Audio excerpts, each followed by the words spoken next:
देखो, जो लोग अपने आप को बेवजह कहते रहते कि मैं बहुत व्यस्त हूँ, मैं बहुत बिजी हूँ, टाइम नहीं मिल पा रहा है, तो ये सारी चीज़ ऐसे इंसान के बारे में श्री प्रभुपाद जी क्या कहते हैं? कहते हैं फल की इच्छा से कर्म करने वाले व्यक्ति की भी यही स्थिति होती है। वह अपने कार्यालय में बहुत व्यस्त रहता है। मतलब बहुत लोग कहते हैं ना, हम ये काम कर रहे हैं बहुत व्यस्त हैं, हम वो काम कर रहे हैं बहुत व्यस्त हैं। ऐसे लोगों के बारे में बताया जा रहा है कि वह अपने कार्यालय में तो बहुत व्यस्त रहता है। अगर आप उससे मिलना चाहें तो वह कहेगा मैं बहुत व्यस्त हूँ, पर उसकी इस व्यस्तता का फल क्या निकलता है? मतलब अगर वो व्यस्त है तो उसे क्या मिल रहा है? वह सिर्फ 2 टोस्ट खाता है और 1 कप चाय पीता है, और केवल इसीलिए वह इतना व्यस्त रहता है। वह स्वयं यह नहीं जानता कि वह क्यों इतना व्यस्त रहता है।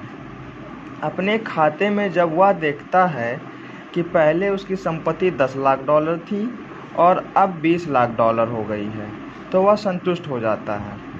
किंतु वह लेगा वही 2 टोस्ट और 1 कप चाय, फिर भी वह दिन रात कठिन परिश्रम करेगा। कर्मी का यही अर्थ है। गधे जैसा जीवन, बिना किसी उद्देश्य के दिन रात व्यर्थ ही कठोर परिश्रम करते रहना। किंतु वैदिक सभ्यता, अब यहाँ पे बात की जाए वैदिक सभ्यता के हिसाब से, बहुत भिन्न है, मतलब डिफरेंस है। उस पर जो आरोप लगाया जाता है वह सही नहीं है। वैदिक सभ्यता के अनुसार जीवन व्यतीत करने वाले तनिक भी आलसी नहीं हैं।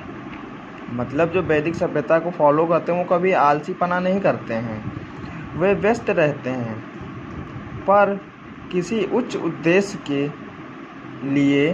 प्रहलाद महाराज जी इस तथ्य पर बल देते हैं। मतलब प्रहलाद महाराज जी ने बताया है कि यह व्यस्तता इतनी महत्वपूर्ण है कि हर व्यक्ति के बाल्यकाल से, मतलब बचपन से लेके इसका आरंभ हो जाना चाहिए।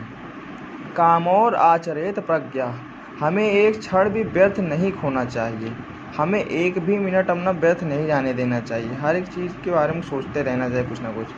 यही वैदिक सभ्यता है।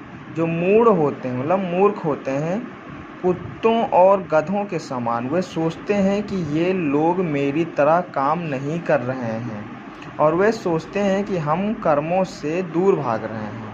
हाँ, हम दूर भाग रहे हैं तुम्हारे निष्फल कर्मों के प्रयत्नों से, क्योंकि वैदिक सभ्यता का उद्देश्य है आत्म साक्षात्कार।